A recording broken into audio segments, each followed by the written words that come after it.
नमस्कार दोस्तों। आज का विषय बड़ा ही गंभीर है और बड़ा ही हास्यास्पद भी है। भारत की पॉलिटिक्स के ऊपर मैं थोड़ा सा अपना विचार रखना चाहता हूँ।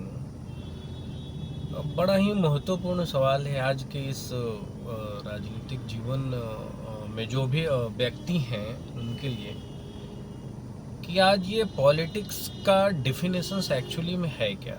इस बात की गंभीरता को सोचना पड़ेगा और आज का जो वर्तमान परिदृश्य है उसको ध्यान में अगर आप रखें तो ऐसे ऐसे शब्दों का प्रयोग जो आजकल के राजनीतिक जीवन में राजनेताओं के द्वारा किया जा रहा है, जो कहीं से भी मर्यादित तो मैं नहीं बोल सकता हूँ। काफ़ी सारे ऐसे शब्द जो हमेशा ही मीडिया चैनल के भारी भरकम ब्रेकिंग न्यूज़ के ऊपर होते हैं।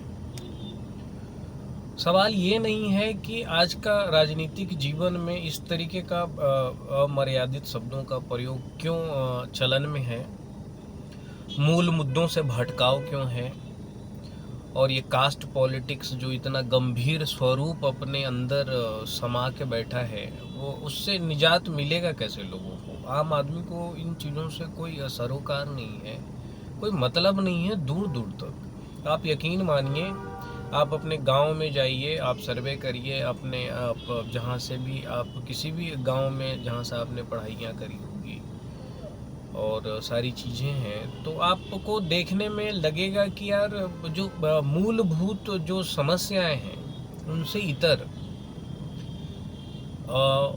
अलग लेवल का एक आभा मंडल बनाया जा रहा है और उसमें लोगों को ज़बरदस्ती समझाने का प्रयास किया जा रहा है। एक्चुअली भारत का जो इतना बड़ा जो देश है, खास करके मैं कुछ राज्य की बात करूंगा जहां से मैं हूं। एक्चुअली जैसे मैं बिहार से हूं और बिहार की अगर राजनीतिक परिदृश्य की बात करें तो यहाँ पे कुछ भी ऐसा नहीं है जिस पे लोग गर्व कर सकें अगर पुरानी सभ्यताओं को और पुरानी संरचनाओं को छोड़ दें तो।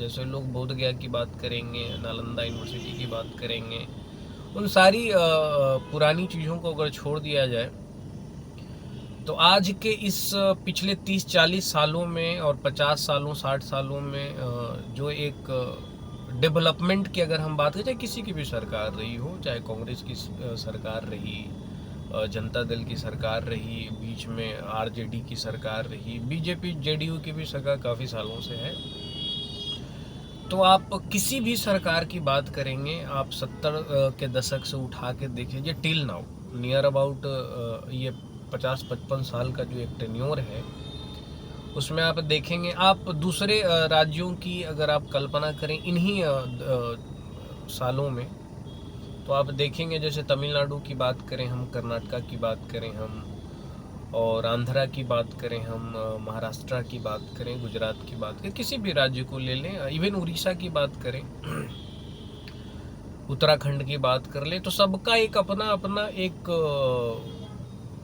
क्षेत्रफल है और वहाँ के लोगों का एक उस राज्य को आगे की ओर ले जाने में बहुत बड़ा योगदान रहा है।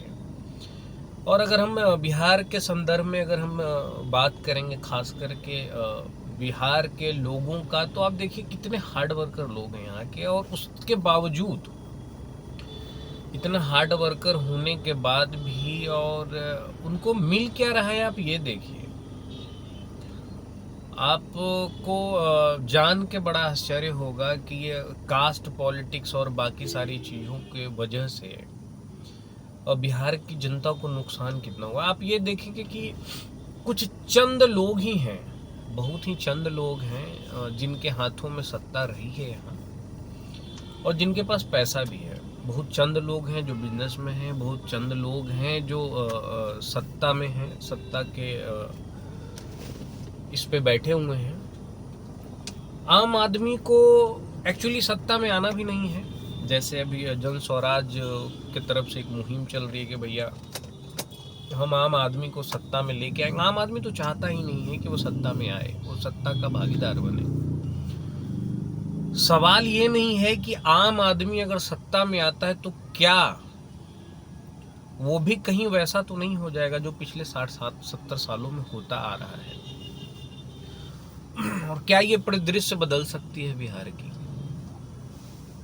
मान लेते हैं जन स्वराज को भारी बहुमत आता है, और पता नहीं बिहार का दुर्भाग्य कहें कि क्या कहें, समझ में नहीं आता। इसके लिए एक नए शब्द का उल्लेख करना उचित होगा यहाँ पर। और ये बड़ा ही दुर्भाग्यपूर्ण है कि ये बिहार के राजनीतिक गलियारों में और राजनीतिक सत्ता के शीर्ष तक पहुंचने के लिए, खासकर बिहार में अगर मैं बात करूं, तो बिना जात पात और धर्म किए हुए कोई भी दल हो वो वहां तक पहुंच ही नहीं पा रहा है। तो इसके लिए किसको दोषी माना जा सकता है, ये भी एक बात है कि इसके लिए किन लोगों को दोषी माना जाए। और आप यकीन मानिए, इवन जन स्वराज पार्टी के जो संस्थापक, इन्होंने भी बहुत अच्छी अच्छी बातें कही हैं, जैसे केजरीवाल ने कही थी दिल्ली के संदर्भ में, और आज क्या हालात हैं वो सबको पता है। तो मैं व्यक्तिगत आलोचक तो हूँ नहीं उनका, लेकिन फिर भी मैं इतना जरूर बोलना चाहूँगा कि आपने जितनी भी समस्याओं को गिनाया है और उसके तरीके बताए हैं, उसके समाधान भी बताया है आपने, नो डाउट। लेकिन बताने के बाद क्या वो चीज़ें, अगर आप सत्ता में आते हैं तो इन चीज़ों, पब्लिक जो है, यहाँ की जनता है, वो आपसे तो ये उम्मीद करेगी कि शायद ये चीज़ें हों, लेकिन हमें लगता नहीं कि ऐसी कोई बात होगी। मैं इसके 2-3 कारण बताता हूँ आपको। सबसे पहली बात तो ये है कि कहीं भी 10 साल से ज़्यादा टिकते नहीं हैं, पहला इनके अंदर है। दूसरा जो सबसे खतरनाक बातें हैं कि ये बोलते थे कि भाई धर्म से, जात से ऊपर उठ के सारी चीज़ें होंगी, लेकिन आप देखिए वो हर जगह ये भी धर्म और जात की बात करना स्टार्ट कर चुके हैं। ये हर जगह करते हैं। जैसे अभी उपचुनाव में जहाँ जहाँ भी टिकट इन्होंने दिया है, वो जात और उसके हिसाब से जो जनसंख्या है उसको ध्यान में रखते हुए ही दिया है इन्होंने। तो आज की परिस्थिति ऐसी है, तो आगे भी यही उम्मीद की जाएगी कि भाई जब आज ये इसी तरीके से सीट बंट रहे हैं और इस तरीके से ही आप भी उसी श्रेणी में, उसी कतार में खड़े हैं जहां बाकी लोग खड़े हैं, तो या तो बिहार की जनता को मूर्ख समझने का काम किया जा रहा है इनके द्वारा, और मुझे नहीं लगता कि ये कुछ भी एक अलग से कुछ एक नया चीज़ बिहार के लिए कर देंगे कि एकदम से वो खुल्जा सिमसिम वाला चीज़ हो जाएगा और बहुत कुछ यहाँ संभव है, हो जाएगा एकदम तुरंत भर में। तो कुछ उम्मीद किया नहीं जा सकता कि भैया आज ही सत्ता में बैठे और कल हो गया। तो इनका जो एक ढिंढोरा है जो ये पीट रहे हैं कि भाई हम ये कर देंगे, वो करें, ठीक है, उम्मीद करेंगे हम लोग भी, और मैं भी वोट पर्सनली आपको मैं करूँगा, जहाँ भी रहूँगा वहाँ से आके मैं करूँगा आपको वोट, और उम्मीद करूँगा कि आप अपने जो भी विचार हैं और जितनी भी आपने वादा करा है जनता से, उसमें आप खरे उतरे। अच्छा, दूसरी बात देखिए, ये तो हो गई उस दल की बात जो अभी अभी गठन हुआ है जिसका, और अभी अभी बिहार में खास करके घूमना शुरू किया और अपने कैंडिडेट्स को उतारना शुरू किया इलेक्शन में। तो ये भी जात पात से मुक्त होके नहीं कर पाया। तो ये बड़ा ही अजीब विडंबना है कि जो मूल मुद्दा है उस पर क्यों नहीं बात किया जाता, जो मूल मुद्दा है उससे अलग होके फिर जात पात की राजनीति ही क्यों होती है। अच्छा, दूसरा, अगर आप आए इसके पहले की जितनी भी सरकारें रही हैं उनका तो सारा चीज़ मैं तो बड़ा हुआ हूँ,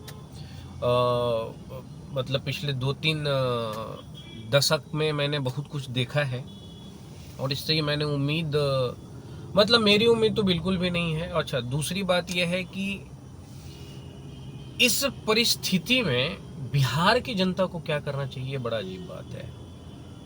तो बिहार की जनता के पास एक विकल्प के रूप में जन स्वराज जरूर है, मैं ये बिल्कुल बोलूँगा कि एक विकल्प के रूप में जन स्वराज एक बहुत ही अच्छी पार्टी है, और उम्मीद के सहारे उसको वोट दिया जा सकता है, इस उम्मीद के साथ कि नहीं कुछ अच्छा हो सकता है बनिस्पत, क्योंकि 2-3 लोगों का हमने देखा हुआ है, चाहे आरजेडी की बात कर लें, बीजेपी की बात कर लें, और जनता दल यूनाइटेड की बात करें, इसके पहले कांग्रेस की भी सरकार रही है यहाँ पे, तो उसकी भी बात करें तो बाकी लोगों ने देखा हुआ है कि कैसे उन लोगों ने कितना डेवलपमेंट और क्या क्या किया है, वो सबको पता है। आज का टाइम सड़क बना देने भर से अगर उसको आप डेवलपमेंट का संज्ञा दे रहे हैं तो वो डेवलपमेंट नहीं कहा जाएगा। आज ये 25-30 साल पहले अगर आपने किया हुआ होता तो शायद उसको आप इंफ्रास्ट्रक्चर डेवलपमेंट के नाम पे शायद कुछ वोट ले लिए होते और शायद कुछ हो पाता। ठीक है, मानता हूँ बिहार की सड़कें अच्छी हो गई हैं, लॉ एंड ऑर्डर का आज भी उतना ही बुरा हाल है जैसे आज से 10-20 साल पहले हुआ करता था। बहुत कुछ विशेष परिवर्तन मुझे दिखाई नहीं देता।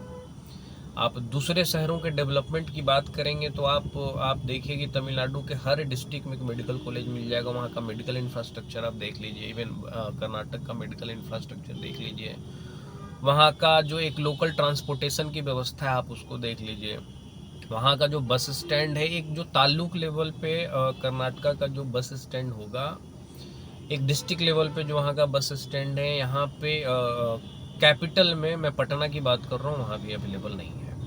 तो इस तरीके का डेवलपमेंट है। आप देख सकते हैं पिछले 25-30 सालों में आप कहाँ हैं और वो कहाँ है स्टेट, तो बहुत ज़मीन आसमान का फ़र्क है। आप जीडीपी की बात करें बिहार की और बाकी स्टेट्स की तो वो एक अलग ही लेवल पे जाएगा। पर कैपिटा इनकम की बात करें, पर कैपिटा इनकम की बात करें आप बिहार और अलग दूसरे राज्यों की, तो बहुत ज़मीन आसमान का फ़र्क है। तो मिला जुला के है कि मूल मुद्दों से भटकाव जो आज की वर्तमान परिस्थिति के जितने भी दल हैं, या तो ये चाहते ही नहीं हैं कि कुछ भी डेवलपमेंट बिहार में हो, क्योंकि इनका मानना होगा, जो मुझे ऐसा लगता है कि शायद अगर कुछ हमने करा तो इनको end of the day benefit pass on होगा और ये हमसे सवाल पूछेगा। अच्छा, ये भी बड़ा ही आश्चर्यजनक चीज़ है और बड़ा ही आश्चर्य और हास्यास्पद भी है, दोनों चीज़ें। बिहार इकलौता ऐसा राज्य है जहाँ की जनता अपने नेताओं से सवाल नहीं पूछती। ये बड़ा रोचक तथ्य है। मैं काफ़ी सालों से दूसरे राज्यों में रहता आया हूँ और मैंने देखा है कि वहाँ की जनता अपने नेताओं से सवाल पूछती है और वहाँ के नेता से आप कभी भी 24/7 मिल सकते हैं, कोई सिक्योरिटी नहीं होता, कोई वीवीआईपी कल्चर ज़्यादातर नहीं है। यहाँ पे आप अपने ही नेताओं से मिलने के लिए आपको एड़ी चोटी का मतलब पैर के चप्पल घिस जाएंगे भाई साहब, मतलब इतनी बुरी हालत है। अच्छा, दूसरा चीज़ है, आप यहाँ के एडमिनिस्ट्रेशन को भी आप देखेंगे तो बड़ा फ़र्क है। आप कर्नाटका की बात करें तो जैसे यहाँ डीएम होते हैं, वहाँ डीसी होते हैं, और डीसी से आप मतलब कोई भी एक कॉमन आदमी बड़े ही आसानी पूर्वक, मैं बता सकता हूँ, बिना कोई मशक्क़त के आप उनके ऑफिस में जाइए और 10 मिनट में मिलके आप अपनी समस्याओं को रखेंगे और आ जाएंगे। और इससे भी बड़ा आश्चर्य का बात यह है कि वो 10 मिनट में मिलने के बाद उस पर काम होता है। वहाँ का जो डीसी है वो काम करता है उसको लेकर के। कोई वीवीआईपी कल्चर, कोई 10 गाड़ियों से वहाँ का डीसी नहीं घूमता। वहाँ का एसएसपी, एसपी, आप उसके पीछे 5 आप ब्लैक कमांडोज और ये सब गाड़ियों को आप नहीं देखेंगे। तो बिहार के संदर्भ में ये चीज़ें क्यों पलट जाती हैं, मुझे ये समझ नहीं आता। एक ही देश है, एक ही संविधान है, एक ही कानून है, हर जगह के लिए एक ही तरीके की सारी व्यवस्थाएं हैं, फिर बिहार आते आते ये सारी चीज़ें दम तोड़ने लगती है। ऐसा क्यों है? इस पे बिल्कुल सवाल होना चाहिए और ये कहीं ना कहीं नेताओं को सोचने की ज़रूरत है। और हमारे यहाँ के जो ब्यूरोक्रेट्स हैं, जो जिसके लिए बिहार हमेशा से ये रहा है कि भाई इतने ज़्यादा आईएएस आईपीएस देने वाला राज्य है और जिसकी इतनी बुरी हालत है, तो कहीं ना कहीं ब्यूरोक्रेट्स का इसमें बहुत बड़ा एक रोल है। क्योंकि एक राज्य को बनाने में और उस जितने भी फंड होते हैं उसको नीचे तक, कोई भी कार्य को नीचे तक पहुँचाने में ये ब्यूरोक्रेट्स ही तो हैं जो नीचे तक ले जाते हैं। लेकिन सवाल उन पे भी उठना लाजमी है, क्योंकि आप यकीन मानिए इन चीज़ों को बिल्कुल भी आप नहीं मिल सकते। अगर मिलना इतना आसान होता तो आज इतनी समस्याएं नहीं होती। आप ब्लॉक लेवल में जाके देखिए कितना भ्रष्टाचार है। आप अपने ज़मीन के मालिक हैं और अपना म्यूटेशन कराने के लिए आपको हालत ख़राब हो जाएगा भाई साहब, आप करा नहीं पाएंगे, यकीन मानिए मेरी बातों को। आप अपने ज़मीन का रसीद कटाने के लिए भी ऑनलाइन व्यवस्थाएँ हैं, लेकिन वो टाइम पर काम नहीं करता, बिल्कुल नहीं करेगा। कभी सर्वर फेल है, कभी नेटवर्क नहीं है, कभी कुछ है, कभी कुछ है। दुनिया भर के प्रो कॉन्स चलते रहते हैं, उसके अंदर में दुनिया भर की चीज़ें होती रहेंगी। सवाल है कि आखिर ये व्यवस्थाएं कब तक यहाँ की जो जनता है, जिसको मूर्ख समझते हैं ये लोग, कब तक झेलें हम लोग। तो इतने अच्छा, उससे भी बड़ा हास्यास्पद चीज़ ये है, आप ये देखें कि इतना कुछ होने के बाद भी आप पटना में अगर आप एक ज़मीन और फ्लैट्स की कीमत की बात करेंगे तो ये टॉप 10 शहर जो भारत के हैं उसको टक्कर देता है भाई साहब। पटना में आज कोई भी फ्लैट 2 बेडरूम का भी 70 लाख 80 लाख रुपए से नीचे का नहीं है, और बिल्कुल रॉ बिल्डिंग मिलेगा, स्टैंड अलोन बिल्डिंग है, there is no infrastructure there is no law and order. Even कस के पानी हो जाए, अगर 2-3 दिन तक लगातार बारिश हो जाए तो भाई साहब आपके गाड़ी के अंदर पानी घुस जाएगा जी, इतना बुरा हालत है। तो ऐसे ऐसे मोहल्ले हैं पटना के अंदर में जहाँ बरसात के दिन में वो डूबे हुए रहते हैं, वहाँ पे भी मतलब 2-2 3-3 करोड़ तक के फ्लैट हो गए, 3 बेडरूम 4 बेडरूम। मतलब क्या हालात हो गया है, मतलब भाई क्या हो क्या रहा है पटना के अंदर में। आप दूसरे स्टेट्स की बात करें, लोग भाई क्यों लिए यहाँ पे, वो भी चीज़ें हैं, इतनी महंगाई बढ़ी हुई है, सारी चीज़ें हैं, और कैसे लोगों का जीवन गुजर हो, अच्छे से लोगों का इनकम जनरेट हो, उस पर सरकार बात नहीं करती। यहाँ पे रेगुलेशंस अथॉरिटी की इतनी नाकामियां हैं कि आप गिनाते गिनाते थक जाएंगे, इतनी नाकामियां हैं, उस पर कोई बात नहीं करता। सवाल है कि आखिर कब तक चलेगा ये। तो भाई साहब इस बारी वोट जब भी दें तो ये सब ध्यान में रख के दें आप, चाहे कोई भी कास्ट के लोग हों, चाहे जो भी धर्म के लोग हों, किसी भी कास्ट के लोग हों, जब अपना वोट कास्ट करें ना आप, जब वोट देने जाएं तो ये सारी चीज़ों को ध्यान में रखें आप, और फिर वोट कास्ट करें। आपको जहाँ भी मर्जी आप वहीं दें, लेकिन ध्यान में रख के दें, क्योंकि आपका एक वोट आपके अगले भविष्य को सुधार सकता है और बर्बाद कर सकता है। जय हिंद।